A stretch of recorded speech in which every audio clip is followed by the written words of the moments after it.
right, we're here with Neen Williams in Austin, Texas. How you doing today, man? I'm doing good. How about yourself? Hanging in there, yeah. Yes. So you started skateboarding at 13. What do you remember about life before that? I mean, I was just like any other kid, really into going to school. I mean, I didn't really like school much, just trying to eat food and trying to have fun, really. Pretty normal kid, though, with video games. What were your interests before skateboarding? Collecting action figures, and me and my aunt we'd watch wrestling a lot, stuff like that on TV. It's kind of like an active kid. This was probably the early 90s when I was 13-ish and below, early 90s, early or late 80s. And I mean, just mostly being outside and like creating with my mind and just having fun with friends. So what did the skateboard do for you when you discovered it that nothing else did? Well, the skateboard brought everything into one focus, because before this, I was everywhere, like playing outside, watching wrestling, just kind of creating my own fun, But then when I got the skateboard, I got like a piece of equipment to like focus on and kind of build skills from. What's your advice to skater kids out there who want to get discovered and get sponsors and make a living out of it the way you have? How can they stand out?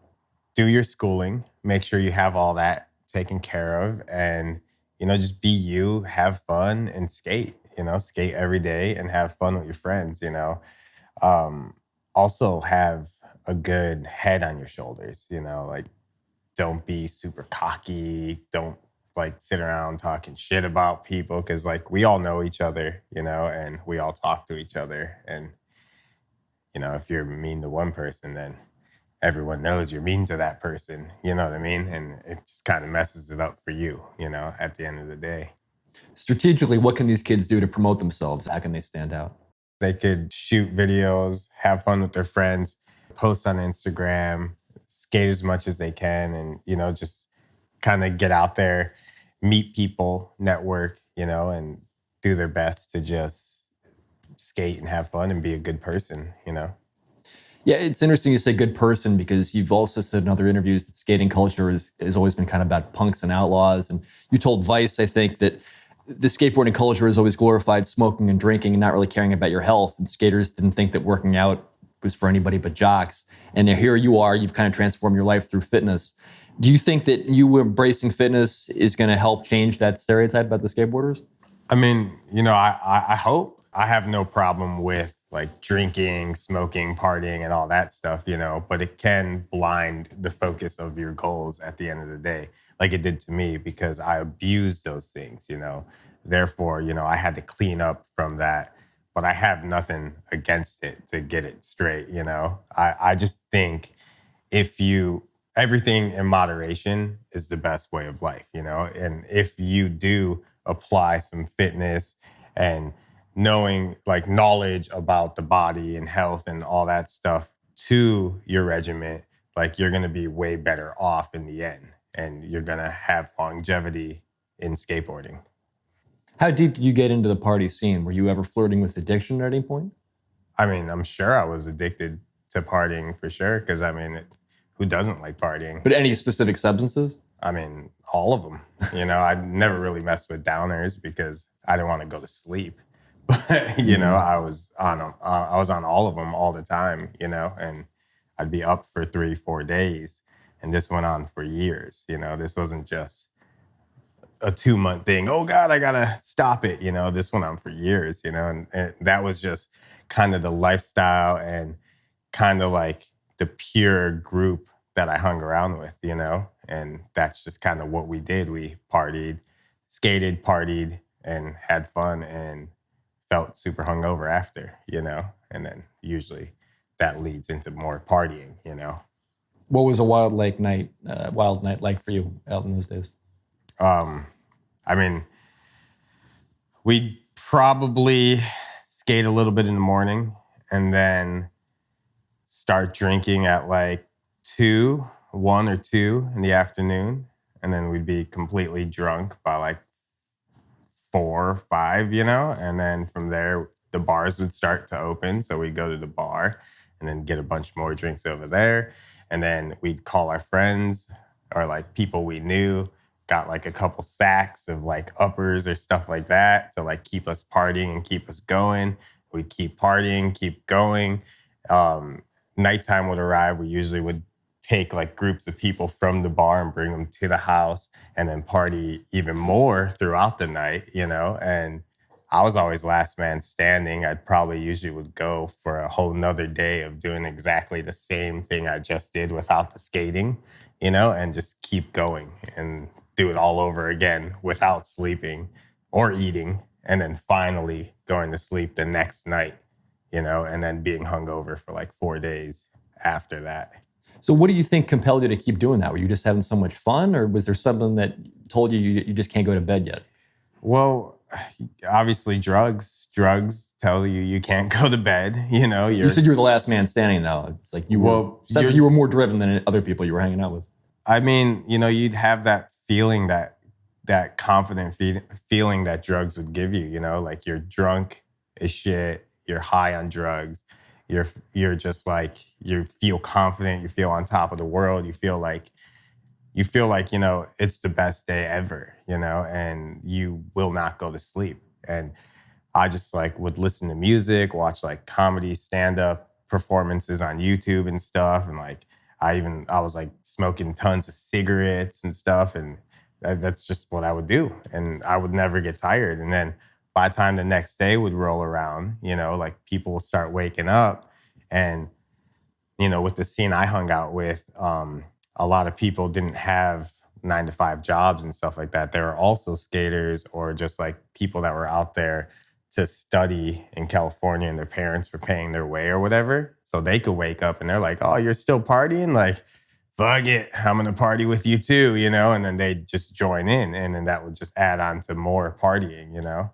And these were the years that you were already making a living off skateboarding, right? You've been a bar back, but you were a pro skater at this point. Yeah, I was a pro skater. So this is kind of your job, was to hang out with these people and skate, and then you had the rest of the time off. The thing with skating is, you know, you would wake up and there was never any buddy to report to. You know, there was never anybody to report to. So you would just wake up, and when you wanted to skate, you skated and filmed tricks and shot photos, and then you get all excited and happy from that. So when you go home at night, it's like at least with my crew, it was like, all right, let's start partying. Boom, like start drinking beer. And once you've had enough beer and you start getting the buzz going, then you go down to the bar and then you're drinking more. And then it's like, all right, like call the homie up. The homie comes up and then boom, now you're just in a whole face full of drugs and you just continue, you know? And it was just that free lifestyle that is so addictive and, you know, it brings you in, you know, like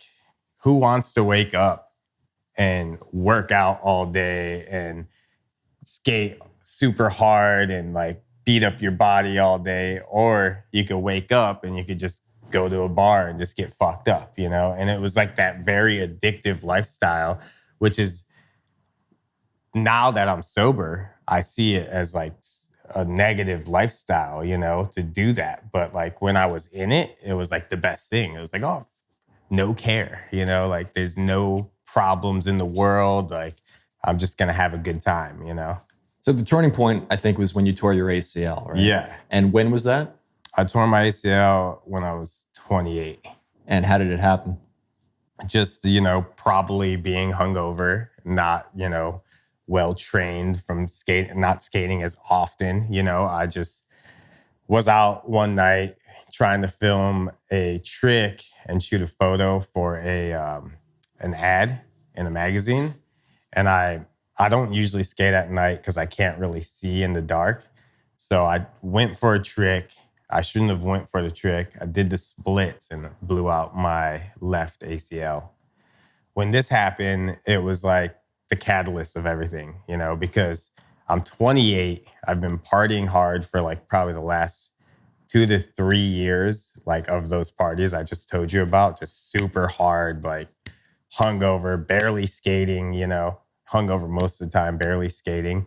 And at this point, you know, something clicked in my head that told me, you know, it's like, your body's like breaking down, you know, you're off to the wrong track, you know, you've been fucking up, like time to clean up your act and fucking, you know, get everything you can out of like all the shit you worked for. You know, I worked so hard to get to where I was at, you know, and the partying wasn't like the main thing that I was doing, you know, but it was a big thing in my life. You know, I would take a couple days or a couple weeks off here and there, but I would party super hard when I did party. It was always like as high and as hard as I can go.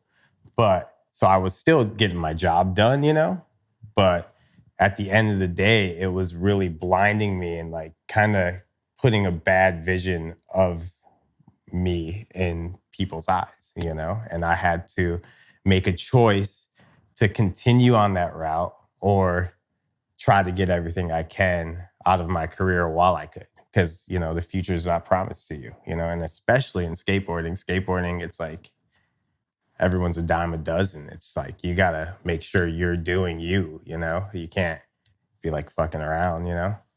So was quitting the party scene just as simple as that? Or did you wean yourself off a little bit, take a little less of this and that here and there? Or was it you were all done with it when you got hurt? It was hard, you know, because like the whole crew of people that I hung out with were partiers with me, you know, like we were a group, we were a crew, it's family, you know. What made it easier for me was my girlfriend, you know. My girlfriend wasn't stoked on me partying super hard, and me and her would fight a lot when I would get super high and be up for 2 days and all that stuff, you know. So that helped me. She also didn't like the smell of cigarettes and, you know, fucking smoking cigarettes, giving myself cancer or whatever, you know. It's like she wasn't down with me hurting myself, you know, and that kind of opened my eyes to like what I was really doing to myself along with the injury, you know. So that made it a lot easier.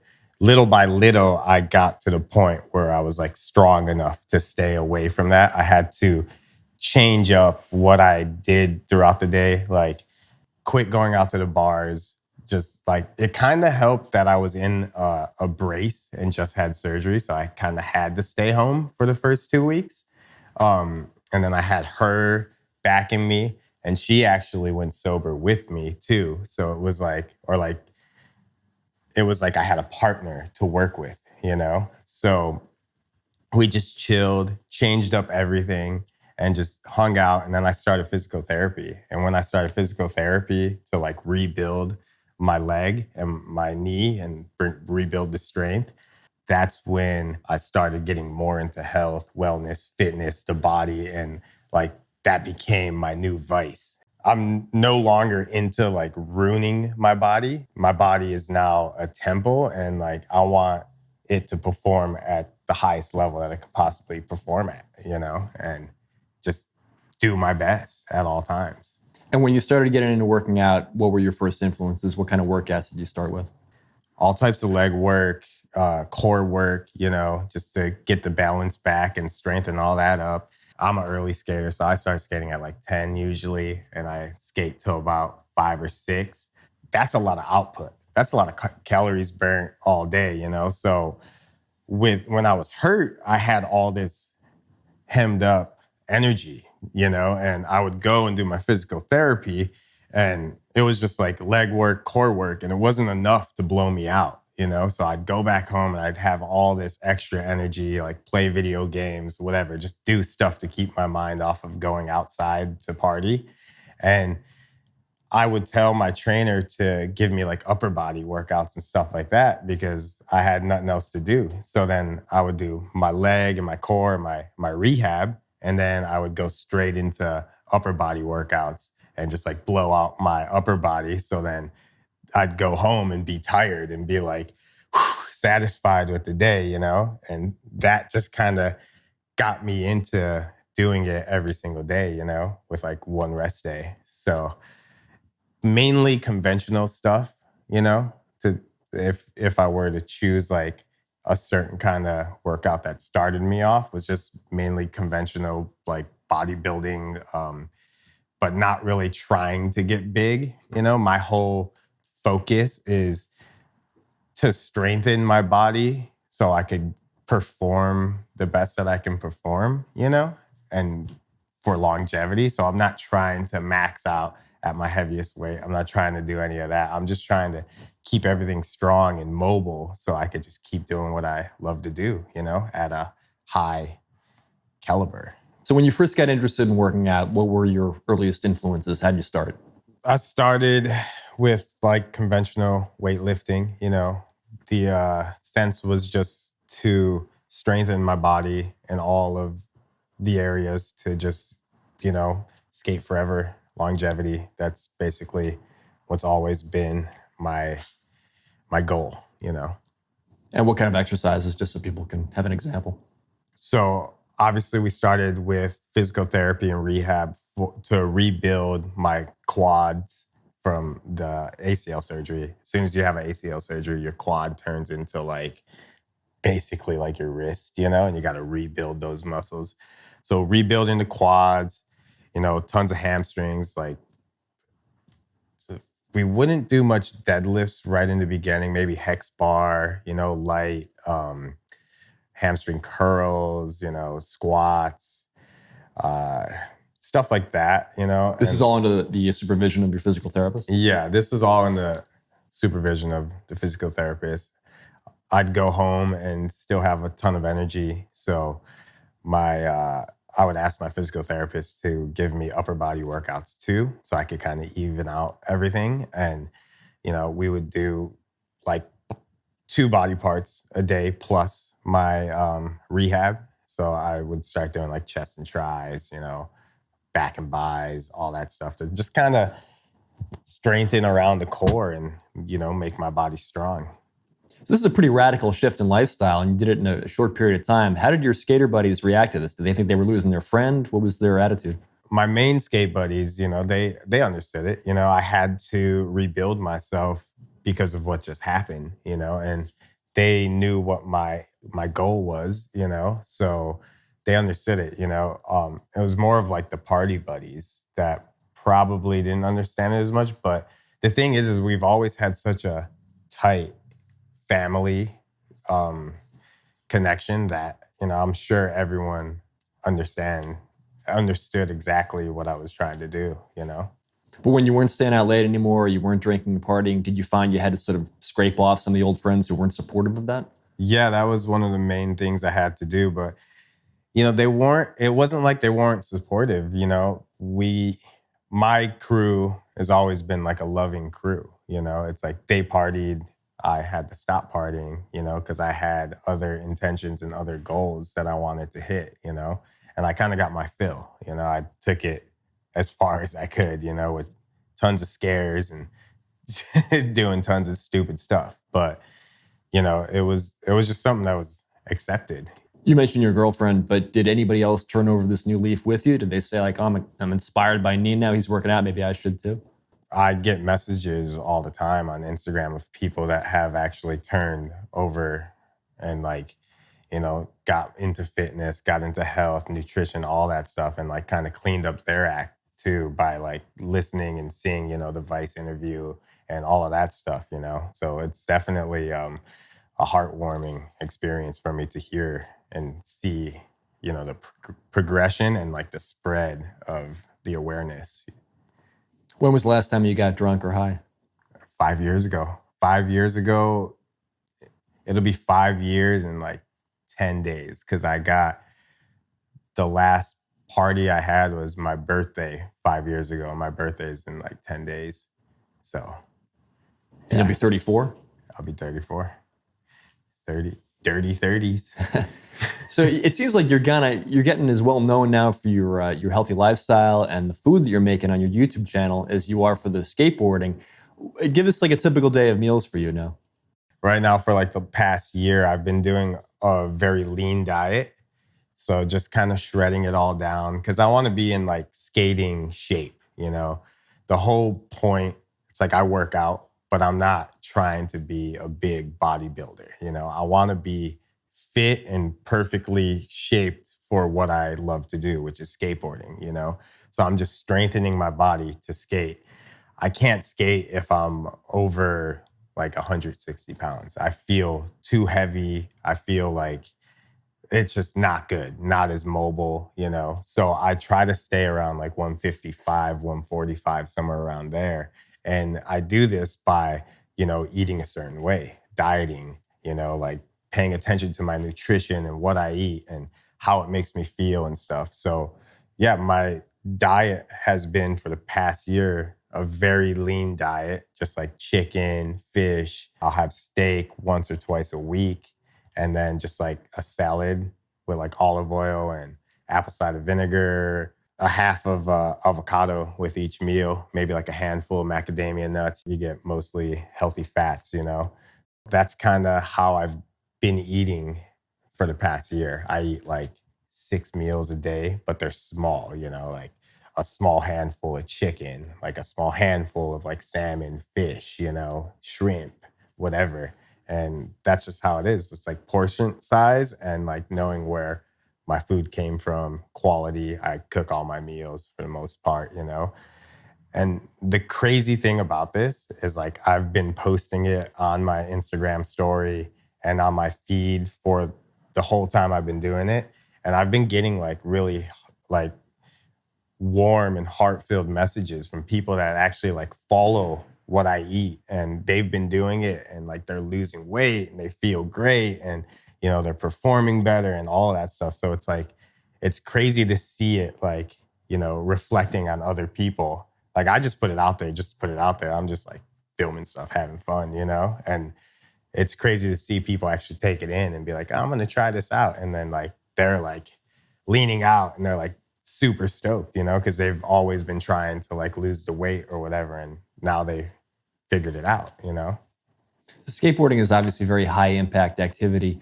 Are there any foods or supplements that you've gotten into that you feel like help prevent injury, moderate the inflammation, anything like that?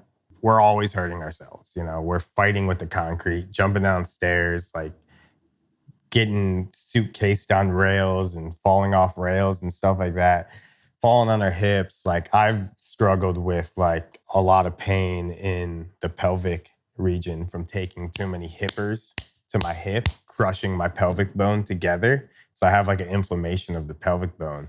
So what happens is when I do like whatever, it's bulking season, you know, gain season, I try to like put on some weight, I actually feel a crushing sensation of like the pelvic zone because I think it's inflamed. You know, I've gotten x-rays and you can see that the bone is actually inflamed. So when I actually started doing this diet where I'm eating more of a high fat, low carb diet, it relieves me from the inflammation and the pain that I feel from slamming, the wear and tear, you know? How long do you think you can keep going with the skateboarding at a very high level anyway? I mean, I'm 34. I mean, at a high competitive level, I would say a couple more years, you know, until, you know, mentally you're just like, why do I want to jump off a building? You know what I mean? You can only jump off a building so many times before you like start thinking like, why am I jumping off this building, you know? But, you know, I will always have fun. I'm never going to stop skating. I'll always skate, you know? But, you know, I think it's nice. Once you've done what you've wanted to do, it's like you can always like, there's other areas of skateboarding that you could get into. Like you can become like a ledge skater, learn how to be a technical skater, like do like skate ramps, like a vert skater. Like there's always different areas you could perfect, you know, like I'm really good at like jumping down stairs and skating handrails and stuff like that. But I haven't really messed much with like technical skating, which is like ledges and manuals. It's like I could always leave my place of being a competitive like stair jumper to like a competitive ledge skater. It's like I could do that. And with like taking care of my body, health, wellness, and fitness, it's like my body's not going to deteriorate to where I have to skate ledges. It's like I feel great. I'm at my prime. So I would just go from my prime to learning how to skate ledges and stuff like that, you know, which is less impact, you know, at the end of the day. You ever think about wearing a helmet?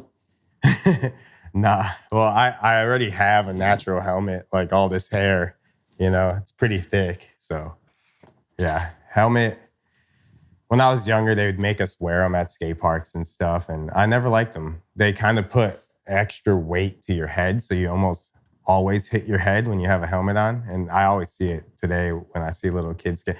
When I see little kids skating, I feel like they should have a helmet on because their brain's still, growing and stuff. So yeah, I mean, I wouldn't wear a helmet anymore though.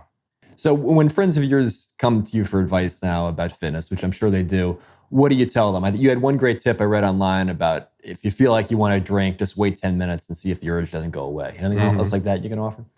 Man, I really just say, at the end of the day, moderation is key. Don't let it take over your life and affect your day-to-day. Like once you start getting hungover for 2 to 3 days, it's like it's affecting your life, Like just moderation, like I have no problem with any of that stuff, but if you abuse it, then you have a problem, So moderation, if you want to slow down, like maybe pick up another hobby, like start thinking about longevity, because all that stuff kind of just tears you down. Like it breaks your body down, Your body's a machine. Like your body's a brand new car. You don't want to be putting the wrong gasoline in the car. It's like you're going to break the car down, You don't want to be putting shit gas or water in the car. It's not going to work, So it's like,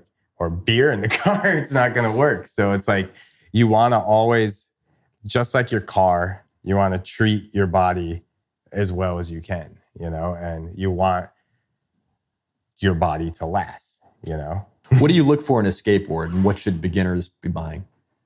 Well, they should be buying my pro model, Death-Wish Skateboards. Plug. What are the specs about that make it special?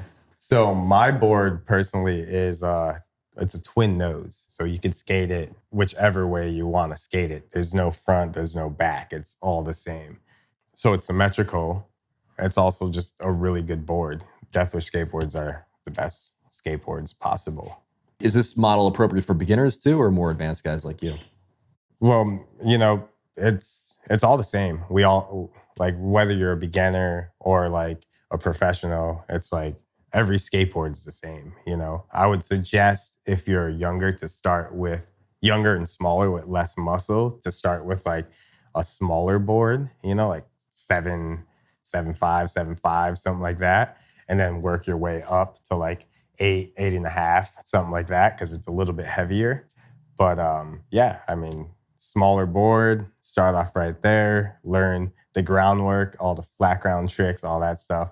I learned all my tricks on a carpet in the winter of Chicago when I was a young kid, so that's always a good one. It's a little bit softer when you fall too. This is in your living room? Yeah. I used to drive my parents crazy. You said that street skateboarding is 90% falls. It seems like you know how to fall to minimize the damage. Any tips for better landings? Basically, you learn that as you skate. The best tip I can give you at this point is like, when you fall, don't throw your hands directly down, because these things are very fragile, your wrist, and my wrists are horrible, So, and I learned the hard way. But you don't want to throw your hands down when you like slip back or anything. You want to take it to any of the meaty areas, your butt, your lats, your back, something like that could take more shock and is not going to break when you put it down. That's my main thing. Like if you're falling forward to your face, what I like to do is, instead of putting my hands down to stop, I like to slap the ground and roll. Like that's like slap and roll, to like the meaty areas. Because if you put your hands down, like, and just fall hard, it's like there's so many things that could just mess up and break, and you want to kind of avoid that, because that's the wear and tear that you'll feel later on in life. And so more muscle is more cushion too, right? Yeah, so more muscle is way more. When you have a hard landing. Yeah, definitely. What's the most challenging or dangerous trick you've ever attempted, and were you able to pull it off? That's a hard one. I mean, every trick we try is so hard and difficult.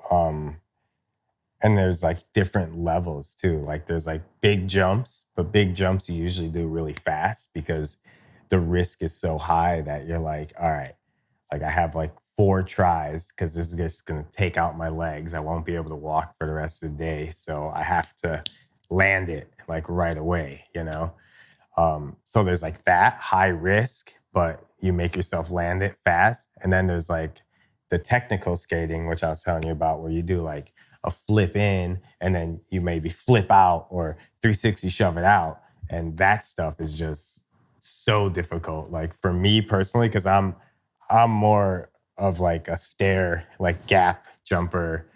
That's just kind of what I like, you know, to fly. Um, the technical stuff is like super hard, you know, because you're just like, it takes a lot of mind to muscle to physical, like make everything work and make everything fall into line perfectly and land perfectly, you know. So that's like the hardest stuff. There was a dream trick I did on the barracks a little while ago. It was a heel flip.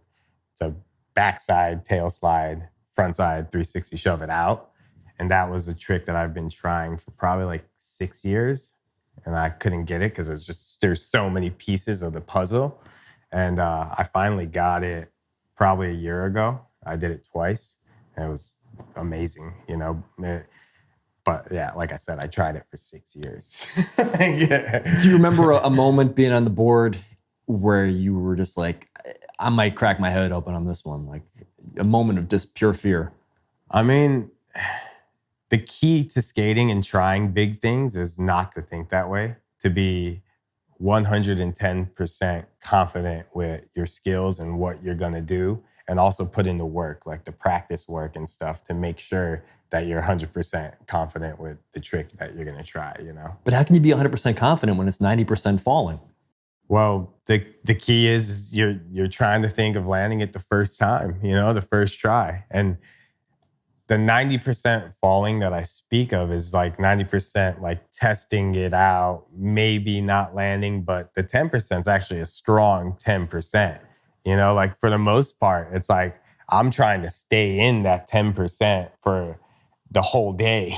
But like, you know, every now and again you slip up, you know, because it's like you have an object that's not attached to you and you're trying to do a variation of a million tricks, you know what I mean? So it's like the rate of you landing it is small, but if you practice a lot, you could stay in that 10% for the whole day, you know? What's the secret to a great heel flip catch? I've been doing heel flips all my life. I twisted my ankles so many times. So when my ankles were twisted, I couldn't do kick flips. So I would do heel flips because heel flips wouldn't hurt when I would do them. So I just kind of got used to doing heel flips. And, you know, with the time and the practice, you know, I kind of learned and developed a way to do heel flips to where they like just slap your feet and you get a nice solid catch, you know. I would say to perfect that, you just got to put in time, practice. Practice makes perfect with anything, you know. Are there like 3 bullet points you could give people as advice to remember? I like to put my full foot on the board. I don't like to hang any toe off. That's one point. Another one is just like a solid pop in the tail, you know? And then the last one is like kind of ollie first and then kick the heel flip. And then it should slap your feet. What can you tell us about the shoe that you designed? So the shoe that I designed comes out in April. I made it really plain and basic on the top, so there's not much to tear, so it'll last longer. The outer sole, it absorbs up to 90+% of shock energy. So since I like jumping, taking those drops, like this shoe has like the power to absorb that shock energy, so it helps relieve pain in your joints and all that stuff, you know? So that's a good plus. And then on the collar, like the top of the shoe by the heel, where you usually tear for heel flips, I put a laminated like zone so you don't tear that part of the shoe. You know, it's like a heel flip pad, kind of, you know? So I have that little tall shoelace cage so you don't tear shoelaces as often, you know. Everyone should be wearing that in my mind, you know. It's like if your job is to stand up, walk around, like, you know, work at a countertop or like you're a chef or something like that, it's like you have like this cushion for your feet that's like relieving pain on your joints, you know, your whole body. So it's like gonna help you last longer in life without your body breaking down. What's the name of the shoe and where can we get it? It's Footprint Footwear. You could get it online, FP Footwear. And lastly, if you weren't a skateboarder, what would you be doing right now? I don't know, you know. I always just kind of go with the flow, you know. I used to do a lot of art, you know, and I used to go to the Art Institute of Chicago for a while, a couple years. So maybe something to do with art or something. I do a lot of graphic design for like Death Wish skateboards and stuff like that too. So maybe something to do with art. I definitely hope if I wasn't skating, I would have still fell into the health, nutrition, and fitness world, you know, and like I'd be working out right now or something, you know. But yeah, I mean, something cool, you know. Where can people find out more about you and follow you? So you can follow me on Instagram. On there every single day. It's Neen Williams, Neen Williams. Same for YouTube. Same for Twitter and Facebook. I don't really use Twitter or Facebook, but mostly Instagram and YouTube. That's where you can find me every day. Anything else you want to plug or promote? Oh yeah. I have my spice company, which I'm super stoked. You know, I've been like working for other people's companies for so long. You know, as a pro skater, you get like signature items that you sell for the company, kind of, and that's like your job, you know? So I finally got to the point in my skate career where I wanted to make something of my own and have something of my own. So I created my own company and it's called Neen Williams Co., NADC, not a damn chance, you know? And on there, I sell my own t-shirts, like not a damn chance shirts, my famous catchphrase. And I've made meal prep spice rubs. And these are the spice rubs that I actually use every single day. Like I have them in my cabinet. I don't use any other spices. I just use these rubs, you know, and I got 5 different rubs right now and I'll be making some more soon. And they're not in stores yet because I just started it. And you could get them on my website, neenwilliamsco.com, but they're delicious. And I'm stoked to actually have something of my own, you know, to promote, you know. And for those who don't know, what does not a damn chance mean? So Not a Damn Chance was created like during my gain season. Like I would make these huge plates of food and just like post them on my Instagram. Like, all right, about to eat this food. And then I would clean the plate and I would just say, not a damn chance at the end and throw a napkin or like throw the plate or whatever. And I kept doing this because it was just fun for me, you know? And then it kind of started turning into a challenge. Like, how much food can I eat? So I would do like cheat day meals, like go to a restaurant and just order like a shit ton of food and try to finish every single thing. And, you know, get the not a damn chance. It just makes you feel satisfied. Like my mom always like, you know, make your mama proud, clean that plate, clean the chicken off those bones, you know? So that's kind of where like not a damn chance came from, you know? Awesome. Thanks, man.